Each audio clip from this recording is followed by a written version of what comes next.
اب آگے رافضیوں نے بہت ساری ایسی گپیں گھڑی ہیں سیدنا عثمان رضی اللہ عنہ کی دشمنی میں کہ ان نام نہاد سنیوں نے بھی ان گپوں کو اپنی جھولی میں ڈالا اور پھر لوگوں میں بانٹا اسے تبرک اور نیاز سمجھ کر. اور بھولے بھالے کچھ لوگ تھے جنہوں نے سنا، اور امید ہے انشاءاللہ جب یہ جھوٹ ان کے سامنے آشکارا ہوں گے تو وہ توبہ کریں گے انشاءاللہ، جو منصف مزاج ہیں اور جو یعنی اندھے مقلد ہیں جنہوں نے قسم کھائی ہے کہ ہم نے صحابہ کی دشمنی کرنی ہے، دلیل کو نہیں دیکھنا، ان کی قسمت ہے. ہمارا کام تو دلائل کے ذریعے لوگوں کو بتا دینا ہے، ان کو آگاہ کرنا اور خبردار کرنا ہے. اور اللہ کے فضل و کرم سے بے شمار لوگ ابھی تک ہماری اس ادنا سی کاوش کی وجہ سے ان ظالموں کو، ان رافضیوں اور نیم رافضیوں کو چھوڑ کر حقیقی اہل سنت بن چکے ہیں اور صحابہ کرام کی محبت سے اپنے سینوں کو بھر چکے ہیں اللہ کے فضل و کرم سے. اب بھی ہم امید کرتے ہیں انشاءاللہ جو منصف مزاج ہوں گے اللہ کے فضل و کرم سے وہ پلٹ آئیں گے، وہ حقیقی اہل السنہ میں شامل ہو جائیں گے.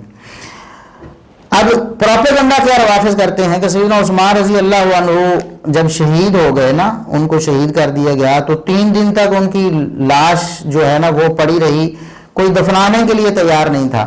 گھر والے دفنانا چاہتے تھے لیکن صحابہ ہی دفنانے نہیں دیتے تھے کہ خبردار قبرستان میں دفنایا. تو یہ اسحاق جالوی صاحب، یہ شیعہ کے جو وکیل ہیں نا، وکیل شیعہ، وہ کہتے ہیں جی صحابہ نے کہا، انصار نے، مہاجرین نے، پتہ نہیں کن کا نام لے کر صحابہ نے کہا کہ خبردار ادھر دفن کیا تو مسلمانوں کو قبرستان میں ہم نکال کے باہر پھینک. نعوذ باللہ نعوذ باللہ.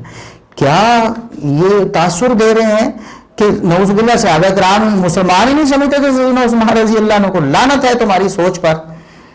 ایسی جو زبان درازی تم نے کی ہے صحابہ کرام کے خلاف، اللہ رب العزت سے ہم دعا کرتے ہیں وہ آپ سے نمٹے، آپ کے اعمال کے مطابق پورا آپ کو بدلہ دے.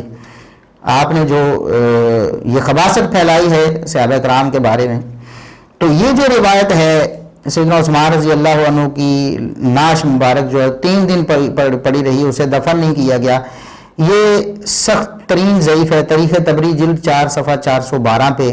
پہلی بات تو یہ ہے کہ جعفر بن عبداللہ راوی ہے، اس کے حالات نہیں ملے، وہ سچا تھا جھوٹا تھا کیا تھا وہ کوئی پتہ نہیں. دوسرا یہ کہ حسین بن عیسیٰ بن زید بن علی، ان کی اور ان کے والد کی توثیق ثابت نہیں. حسین بن عیسیٰ یعنی حسین کی بھی توثیق ثابت نہیں ہے اور ان کے والد عیسیٰ کی بھی توثیق ثابت نہیں. یہ کون تھے؟ سچے تھے جھوٹے تھے کوئی پتہ نہیں. چوتھی بات، ابو میمونہ کا تعین نہیں ہے کہ وہ کون ہے، نہ ان کی توثیق ثابت ہے. پانچویں بات، ابو بشیر عابدی کون ہے یہ بھی معلوم نہیں ہے. یعنی 5 علتیں ہیں اس جھوٹی روایت میں، اور اس سے استدلال کرتے ہیں کہ جی وہ سیدنا عثمان رضی اللہ عنہ کی نعش مبارک 3 دن پڑی رہی، جنازہ ہی نہیں پڑھنے دیا گیا.